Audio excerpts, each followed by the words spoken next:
Welcome students, RBSC online classes की आपकी अपनी पाठशाला में स्वागत है आपका। आज हम पढ़ेंगे एसएसटी का लास्ट चैप्टर जो कि है स्वच्छता एवं ठोस कचरा प्रबंधन। देखो ये जो चैप्टर है ये नया एडिट किया गया है और ये चैप्टर उसके सड़क सुरक्षा के साथ ही आपके आएगा। ये दोनों चैप्टर्स मिला के 4 नंबर के होते हैं। तो ये जो चैप्टर है इसमें वही सब बातें हैं जो आप शुरू से स्वच्छता के बारे में या कचरा निस्तारण के बारे में पढ़ते आ रहे हो। बहुत ज्यादा टफ नहीं है, लेकिन आपको छोटी छोटी कुछ बातों का ध्यान रखना है। कुछ इसमें फैक्ट्स भी बताए हैं, उनका ध्यान रखना है और ध्यान रखते हुए इस चैप्टर को पॉइंट वाइज पढ़ना है। तो चलिए शुरू करते हैं ये चैप्टर। इसमें सबसे पहले दिए है कि जो स्वच्छता होती है उसकी परिभाषा क्या है। अब वैसे तो आप आराम से बता सकते हो कि स्वच्छता का मतलब कचरा ना होना, अपने आप को साफ रखना, अपने आसपास की जगह को साफ रखना, वो सब स्वच्छता कहलाता है। लेकिन आपकी बुक में दी हुई है विश्व स्वास्थ्य संगठन के अनुसार जो परिभाषा है स्वच्छता की, वो आपको याद करनी होगी, ताकि अगर क्वेश्चन के रूप में आए कि भाई विश्व स्वास्थ्य संगठन के अनुसार स्वच्छता क्या है तो आप उसका आंसर दे सको। तो विश्व स्वास्थ्य संगठन या वर्ल्ड हेल्थ ऑर्गेनाइजेशन के अनुसार स्वच्छता का अर्थ है स्वयं को स्वच्छ रखने के सभी उपायों को अपनाना। यानी हर चीज जो अच्छी चीज है वो अपने से ही शुरू की जाती है, खुद से शुरू की जाती है। तो सबसे पहली चीज है कि खुद को जिस तरह से भी स्वच्छ रखा जा सके वो सारे उपाय अपनाना। और दूसरा, उन सभी प्रावधानों का प्रयोग जिससे कचरे का उचित निस्तारण किया जा सके। निस्तारण का मतलब उसको खत्म भी करना और उसके खत्म करने के इस प्रोसेस में पर्यावरण को कोई नुकसान ना होना। So according to the World Health Organization, adopting the measures to keep themselves clean is sanitation. Sanitation क्या है? सैनिटेशन वो सारे मेजर्स को अपनाना है, अडॉप्ट करना है जो अपने आप को क्लीन रखने के काम आए। Using the provisions which secure the salvage of the garbage. salvage means to remove the garbage, तो उसको हटाना, लेकिन हटाते समय ये ध्यान रखना है कि हम कहीं और इसको जो है नुकसान नहीं पहुंचा रहे। देखिए, हम अपने आपको स्वच्छ करते हैं और इस अपने आप को स्वच्छ करने के बाद हम अपने घर को स्वच्छ करते हैं, फिर हम कचरे को बाहर फेंक देते हैं। तो ये हमने अपनी और अपने घर की सफाई तो की, लेकिन क्या किया, दूसरी किसी और जगह को गंदा कर दिया। तो वास्तव में स्वच्छता का मतलब ये है कि अपने आप को स्वच्छ करना, अपने आसपास की जगह को भी स्वच्छ करना, लेकिन साथ में वो जो कचरा आ रहा है उसका निस्तारण का भी अच्छे से देखना। ये कई बार हम खुद नहीं करते, हमारे लिए सरकार करती है। तो ये सारी प्रक्रिया को WHO ने, वर्ल्ड हेल्थ ऑर्गेनाइजेशन या विश्व स्वास्थ्य संगठन ने स्वच्छता की परिभाषा में शामिल किया है। अब एक क्वेश्चन बहुत अच्छा बनता है कि कचरा पर्यावरण में मानव स्वास्थ्य को किस प्रकार दुष्प्रभावित करता है। कचरे का सबसे ज्यादा नुकसान जो है वो बायोटिक थिंग्स को ही मिलता है। वो सबसे ज्यादा नुकसान ऐसी चीजों को ही पहुंचता है जो कि जीवित हैं, चाहे वो पेड़ पौधे हों, जानवर हो या हम इंसान हो। क्योंकि जो बायोटिक है उनको वो तो गंदे होंगे, लेकिन प्रकृति अपना काम करती है, वो गंदे होंगे तो वो गंदगी, वो जो सारी गंदी चीजें हैं वो हम तक पहुंचेगी किसी भी प्रकार। कैसे? सबसे पहले पीने का पानी दूषित हो जाता है और इससे बहुत सारी बीमारियां फैलती है। खाद्य पदार्थ दूषित हो जाते हैं। हमने देखा कि कई बार पैकिंग से समय भी या फिर बहुत गंदी जगह में पड़े रहने से खाद्य पदार्थ भी सड़ जाते हैं और इससे क्या होता है, वो हम यूज करते हैं और हम यूज करते ही हमारे स्वास्थ्य पर भी बुरा असर पड़ता है। नदियों का जल प्रदूषित हो रहा है, इतना सारा कचरा जो नदियों में डाला जा रहा है उससे प्रदूषण बढ़ रहा है। अब वही जल हम सिंचाई में काम में ले लेते हैं, वही जल हम नहाने के काम ले लेते हैं, वही जल और भी चीजों के काम में आता है, पीने के भी काम आता है। तो ऐसे में वो सीधा सीधा मानव स्वास्थ्य को नुकसान पहुंचा रहा है। मक्खियों और अन्य ऐसे कीटों का बढ़ना जो बीमारी फैलाते हैं, ये भी एक बड़ा कारण है कि इस प्रकार से भी मानव स्वास्थ्य पर बहुत बुरा असर पड़ रहा है। So the question is how garbage affects human health by contaminating environment. First, contaminating drinking water, then contaminating food items and contaminating river water. These are the major things which affect human health directly. Then growing of flies and other insects which spread the disease, all the diseases which affect human health. Okay, अब है स्वच्छता के प्रकार, types of sanitation. स्वच्छता कितनी तरह की हो सकती है? सबसे पहली है सामुदायिक स्वच्छता या कम्युनिटी सैनिटेशन। कम्युनिटी सैनिटेशन का मतलब होता है समुदाय का, मतलब हम जिस समाज में रहते हैं। हम देखते हैं कि गांव में जो है आज भी खुले में शौच किया जाता है, तो और कचरा इसी तरह यूं ही फेंक दिया जाता है, या जो जानवरों का मलमूत्र होता है उसको भी एक जगह यूं ही फेंक दिया जाता है। तो ये सब चीजें क्या होती है, ये वातावरण को दूषित करती है। तो उनको हटाना, उनको समझाना कि ये सब गलत है, ये सामुदायिक स्वच्छता कहलाती है। फिर है शुष्क या ड्राई सैनिटेशन। शुष्क स्वच्छता का मतलब है कि जो इस तरह से जगह जगह यूरिनरीज बनाना, पेशाब घर बनाना, ताकि खुले में शौच या खुले में टॉयलेट्स ना किए जाएं और उससे कीटाणु जो है पूरे वातावरण को नुकसान ना पहुंचाए। फिर है इकोलॉजिकल या एनवायरमेंटल। देखो दोनों एक जैसे लगते हैं, पारिस्थितिक और पर्यावरणीय दोनों शब्द हमें एक जैसे ही लगेंगे, थोड़ा सा फर्क है। देखो पारिस्थितिकी किसे कहते हैं, हमारे आसपास का जो ये जीवन चक्र चल रहा है इसको पारिस्थितिकी कहा जाता है। इसके एक भी एलिमेंट को, एक भी चीज को अगर बीच में से हटा दिया जाए या छेड़ दिया जाए तो कई बार वो पूरी पारिस्थितिकी को नुकसान पहुंचाता है। और पर्यावरण कहते हैं हमारे जो चारों ओर प्रकृति ने बना रखा है उसको पर्यावरण कहते हैं। तो इन दोनों में थोड़ा सा डिफरेंस है। पारिस्थितिकी जो स्वच्छता है इसका अर्थ ये है, इस सैनिटेशन का अर्थ ये है कि हम जो काम करते हैं, हम जो कचरा फैलाते हैं वो इस तरह से ना फैलाएं कि किसी भी प्रकार, किसी भी एलिमेंट को, इस पारिस्थितिकी, इस इकोलॉजिकल जो बैलेंस है इसके किसी भी भाग को नुकसान ना हो। और पर्यावरणीय का मतलब होता है कोई अबायोटिक। देखो पारिस्थितिकी बायोटिक थिंग्स से मिलकर बनी है जो कि जीवित चीजें हैं, और पर्यावरण में जीवित चीजों के साथ साथ अबायोटिक यानी कि जो निर्जीव चीजें हैं वो भी शामिल है। तो अगर हम देखें तो इसको थोड़ा सा फर्क है कि पारिस्थितिकी जो है इसका मतलब हम किसी भी अपने कचरे को हटाने के लिए किसी भी और बायोटिक थिंग को नुकसान ना पहुंचाएं। और पर्यावरण के अंतर ये भी कहा जा सकता है कि हम ना भूमि को नुकसान पहुंचाएं, ना हम वायु को नुकसान पहुंचाएं, ना हम जल को नुकसान पहुंचाएं। हालांकि तीनों ही, भूमि, जल और वायु जो है वो बायोटिक थिंग्स है, वो निर्जीव है, लेकिन फिर भी हम ये कोशिश करें कि हम इनमें से भी किसी को नुकसान ना पहुंचाएं। सुधरी हुई या इम्प्रूव्ड सैनिटेशन। देखो सुधरी हुई का मतलब क्या है, जो पहले कुछ गलत था उसको सुधारना। जो पहले जिस तरह से हम कचरा बाहर फेंक देते थे, अब उसके निस्तारण के लिए सरकार कुछ प्रयास कर रही है कि आपके घर तक गाड़ी आती है कचरा लेने के लिए और फिर वो कचरे को ले जाके उसका निस्तारण किया जाता है। तो ये सुधरी हुई स्वच्छता या सैनिटेशन कहलाती है। फिर है पुष्टिकारक या सस्टेनेबल सैनिटेशन।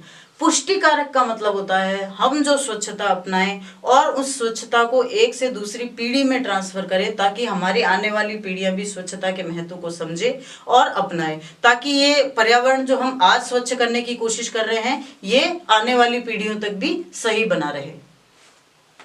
अब एक बहुत अच्छा क्वेश्चन बनता है इस चैप्टर में से स्वच्छ भारत मिशन पर। स्वच्छ भारत मिशन क्या है या इस पर टिप्पणी लिखो, ऐसा करके क्वेश्चन आ सकता है। स्वच्छ भारत मिशन का पूरा नाम है स्वच्छ भारत मिशन ग्रामीण। इसकी शुरुआत की गई थी 2 अक्टूबर 2014 को और 2019 इसका लक्ष्य ये था कि 2019 तक खुले में शौच मुक्त भारत को प्राप्त कर लिया जाए। मतलब 2019 तक ऐसे प्रयास किए जाएं कि भारत में कोई भी खुले में शौच ना करे, ये इसका सबसे बड़ा लक्ष्य था। इसके अलावा बाकी के जो सारे सैनिटेशन, जो स्वच्छता से संबंधित जो लक्ष्य थे वो तो निर्धारित थे ही। सबसे बड़ा लक्ष्य ये था कि 2019 तक खुले में शौच मुक्त भारत को प्राप्त करना। इसके लिए किया ये गया कि शौचालय निर्माण के लिए प्रत्येक ग्रामीण परिवार को 12,000 रुपए की प्रोत्साहन राशि दी गई। ये शुरुआत में ये प्रोत्साहन राशि जो है 10,000 रुपए थी, इसको बाद में बढ़ाकर 12,000 रुपए कर दिया गया। तो स्वच्छ भारत मिशन और clean India mission rural, it was established or it was started on 2nd of October 2014. The aim of its was to achieve open defecation free India up to 2019. To build a toilet, every rural family has given a promotion amount of 12,000 rupees. Initially it was 10,000 and after that it was increased at 12,000 rupees. अब है ठोस कचरा प्रबंधन। देखो कचरा जो होता है वो दो तरह का होता है, जो द्रव या लिक्विड कचरा होता है वो तो नदियों के साथ मिल जाता है या उसका किसी और प्रकार से निस्तारण किया जाता है, लेकिन जो ठोस कचरा होता है वो बड़ी समस्या है हमारे देश की। तो उसका उसका प्रबंधन कैसे किया जाए। प्रबंधन का मतलब होता है कि उसको अलग अलग तरीके से हम काम में भी ले सकते हैं, उसको नष्ट भी करना होता है, कई सारी चीजें इसमें शामिल होती है। तो उसका प्रबंधन जो कैसे किया जाए, ये जो ठोस कचरा प्रबंधन है, इसकी कॉन्सेप्ट, इसका ये बात आई कहाँ से? सबसे पहले लंदन में एक कानून लागू किया गया था, जन स्वास्थ्य एवं सफाई नियंत्रण कानून, वो लागू किया गया था 1857 में। ठीक है, वहां से ये ठोस कचरा प्रबंधन का कॉन्सेप्ट जो है सामने आया। इसमें होता क्या है, एक तो कचरे को संग्रहित किया जाता है, मतलब अलग अलग जगहों से, जैसे आपको भी पता होगा कि आपके घर के सामने से गाड़ी निकलती है नगर पालिका की या नगर निगम की, और आप उसमें कचरा डालते हैं। ठीक है, फिर उस सारे कचरे को विभिन्न माध्यमों से एक स्थान पर एकत्रित कर दिया जाता है, एक जगह इकट्ठा कर दिया जाता है, और वहां पर घरेलू, औद्योगिक और अस्पतालों के कचरों को अलग अलग निस्तारित किया जाता है। देखिए, प्रबंधन में निस्तारण भी आता है। निस्तारण का मतलब उस कचरे का किया क्या जाए। अगर वो काम में आने लायक है, रिसाइकलेबल है, तो उसको रिसाइकल किया जाए। अगर वो काम में आने लायक नहीं है लेकिन उसको किसी और तरीके से वेस्ट बनाकर काम में लिया जा सकता है, तो वो किया जाए। और अगर वो बिल्कुल ही नुकसानदायक है तो उसको किस प्रकार खत्म किया जाए, ये होता है कचरे का निस्तारण, जिसको सॉल्वेज कहते हैं। ठीक है, now solid waste management. The concept of solid waste management was started in London by Public Health and Cleanliness Regulation Act 1857.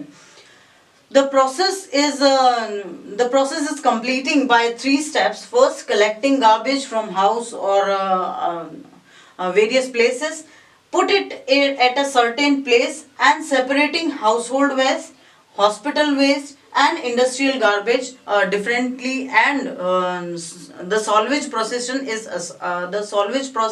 is adopted for this wastage. तो ये जो ठोस कचरा प्रबंधन है, ये आपके इस चैप्टर में सबसे इंपॉर्टेंट पॉइंट है। इसके अलग अलग स्टेप्स हैं, वो अब हम पढ़ते हैं। अब देखते हैं कि ठोस कचरा निस्तारण के लिए क्या क्या प्रक्रियाएं अपनाई जा सकती है, ऐसे कौन से उपाय हैं जिनको अपनाकर ये जो सॉलिड वेस्ट है इसका मैनेजमेंट किया जा सकता है, इसका जो है हटाया जा सकता है। सबसे पहला है कचरा न्यूनीकरण एवं पुनः प्रयोग, वेस्ट रिडक्शन एंड रीयूज। देखो, हम 2 शब्द सुनते हैं, एक तो पुनर्चक्रण और एक पुनः प्रयोग, एक रीयूज और एक रिसाइकल। दोनों में बहुत फर्क है। रीयूज का मतलब वो जो वस्तु जैसी है उसको वैसे के वैसे वापस काम में ले लेना। तो ये जो पहला प्रयोग है या पहला जो उपाय है वो एकदम सीधा सा है कि जो कचरा निकलता है अगर हम उसमें से किसी भी एलिमेंट को वापस काम में ले सकते हैं तो ये करना चाहिए। जैसे छोटा सा एग्जांपल है कि हमारे घर के कचरे में काफी मात्रा जो है प्लास्टिक की थैलियों वगैरह की होती है, तो उनको अगर हम वापस काम में ले सकते हैं साफ करके और कुछ चीजें डालने के लिए या किसी और प्रकार से, तो वो काम में ले लिया जाए, उसको कहते हैं पुनः प्रयोग। तो कचरा न्यूनीकरण यानी कचरे की मात्रा में कमी। इससे ये भी होगा कि कचरा भी कम होगा और उसको वापस से यूज भी किया जा सकेगा। इसको कहते हैं कचरा न्यूनीकरण और पुनः प्रयोग। दूसरा है पुनर्चक्रण या रिसाइकलिंग। रिसाइकलिंग का अर्थ ये होता है कि वो जो कचरा निकल गया है, वो जो वेस्ट हो गया है, उसको किसी प्रकार से वापस काम में लिया जाए। जैसे आप देखते हैं ना कि बच्चों को सिखाया जाता है कि बेस्ट आउट ऑफ वेस्ट कैसे निकाला जाए, कि भाई छोटी छोटी चीजें जो काम में नहीं आ रही है उनसे किस प्रकार काम में आने लायक चीजें बनाई जाए। या जैसे हम प्लास्टिक की कुछ चीजें फेंक देते हैं और उनको गलाकर और वापस उनसे नई चीजें बनाई जाए, तो इस प्रक्रिया को रिसाइकलिंग या पुनर्चक्रण कहा जाता है। अगला है उपचार एवं निस्तारण, ट्रीटमेंट एंड डिस्पोजल। उपचार और निस्तारण का अर्थ ये होता है कि उस कचरे को खत्म ही कर देना, मतलब उस कचरे को रखना ही नहीं ताकि वो किसी प्रकार से नुकसान नहीं पहुंचाए। ठीक है, अब उपचार और निस्तारण में ही कुछ प्रक्रियाएं हैं। जैसे पहली है भस्मीकरण, इंसिनरेशन। इंसिनरेशन क्या होता है? भस्मीकरण का सीधा सा अर्थ होता है जला देना, भस्म कर देना। ठीक है, अब बड़ी बड़ी भट्टियां लगाई जाती है और उनमें वो कचरा जलाया जाता है, लेकिन इससे फायदा क्या? इससे तो उल्टा नुकसान ही हो रहा है। लेकिन उससे किया ये जाता है कि उससे तापीय विद्युत बनाने की प्रक्रिया की जा सकती है, या फिर उससे और कोई ऐसी काम में लिया जा सकता है, जैसे कि जो गलन भट्टियां होती है वहां काम में लिया जा सकता है। तो ये जो प्रक्रिया होती है ये भस्मीकरण कहलाती है। अगली प्रक्रिया है गैसीकरण एवं पायरोलिसिस, गैसिफिकेशन एंड पायरोलिसिस। ये भी भस्मीकरण की जैसी है, लेकिन थोड़ा सा फर्क है। देखिए, जब कोई चीज जलती है, एज अ साइंस स्टूडेंट आपने ये पढ़ा है कि जब कोई चीज जलेगी तो उसको दहन गैसों की आवश्यकता पड़ेगी। वो जो जलाने वाली गैसेस होती है उनकी आवश्यकता पड़ती है, जैसे कि ऑक्सीजन सबसे जरूरी होता है। ऑक्सीजन, जब ऑक्सीजन होती है वायुमंडल में, तभी कोई चीज में जो है दहन किया जा सकता है। तो ये जो गैसीकरण और पायरोलिसिस है, ये प्रक्रियाएं ऐसी होती है कि बहुत कम ऑक्सीजन की मात्रा में अगर किसी चीज को जलाया जाए तो उसको गैसीकरण कहा जाता है। और वहीं अगर ऑक्सीजन की न्यूनता में या शून्यता में या ऐसी परिस्थितियों में जहां ऑक्सीजन हो ही नहीं, वहां अगर किसी चीज को जलाया जाए और भस्म किया जाए, उसको पायरोलिसिस कहते हैं। इसका फायदा क्या है? देखिए, हम देखते हैं कि जब कोई चीज जलती है, ठीक है ना, तो कार्बन रिलीज होता है और वही कार्बन ऑक्सीजन के साथ प्रक्रिया करके और कार्बन डाइऑक्साइड का निर्माण करता है, जो कि बहुत खतरनाक गैस है। तो इसी प्रकार अगर गैसीकरण और पायरोलिसिस की प्रक्रिया अपनाई जाती है, गैसिफिकेशन एंड पायरोलिसिस, तो क्या होता है, तो इस तरह के ऑक्सीजन के साथ प्रक्रिया करने के चांसेस बहुत कम होते हैं और ऐसी किसी भी खतरनाक गैस के बनने के चांसेस भी बहुत कम होते हैं। तो इससे कचरे का निस्तारण भी हो जाता है और हमारे वायुमंडल को कोई नुकसान भी नहीं पहुंचता। तो ये भी हो सकता है कि आपको ये उपाय पूछे जाए, तब तो आप सिर्फ पॉइंट्स लिख सकते हो, और इन दो को आपको खास ध्यान में रखना है, क्योंकि इनको अलग से भी पूछा जा सकता है कि भस्मीकरण क्या है या गैसीकरण या पायरोलिसिस क्या है। तो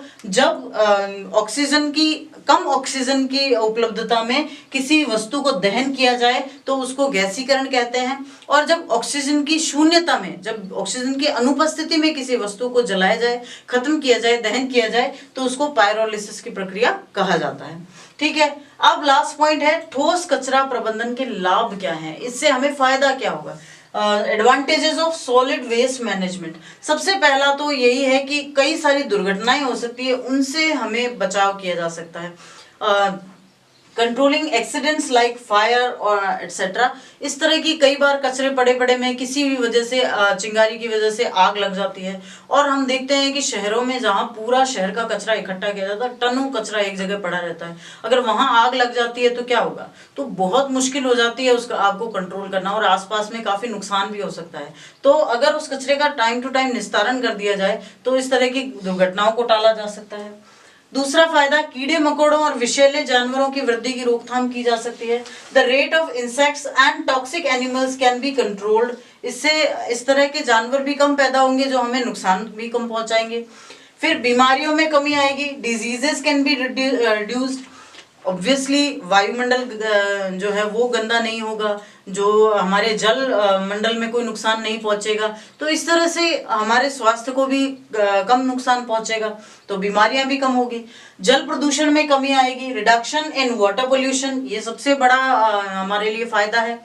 फिर हमें अच्छी खाद प्राप्त हो सकेगी अगर हम इस निस्तारण, रिसाइकलिंग या रीयूजिंग की प्रक्रिया को अच्छे से अपनाते हैं, तो ऑर्गेनिक फर्टिलाइजर हमें प्राप्त होते हैं जो कि हमारी फसलों के लिए भी बहुत फायदेमंद है।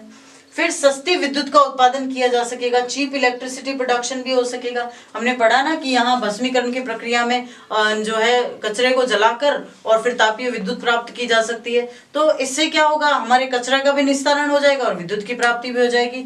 और ये सारे जब प्रक्रियाएं अपनाई जाएगी तो रोजगार के अवसर भी कई लोगों को उपलब्ध कराए जा सकेंगे। Increasing employment is another advantage of solid waste management. तो ये था आपके एसएससी का आखिरी चैप्टर जो कि है सॉलिड वेस्ट मैनेजमेंट। अच्छे से पढ़ो, एकदम हार्ड वर्क करो, परीक्षाएं होंगी, जरूर होंगी, और जब आप एग्जाम देंगे तो आप ये ध्यान में रखिए कि हमने जो पढ़ा है उसको किसी भी तरीके से कम नहीं आंकना है, ठीक है ना। अच्छे से पढ़िए, अच्छे नंबर लाइए। Thank you.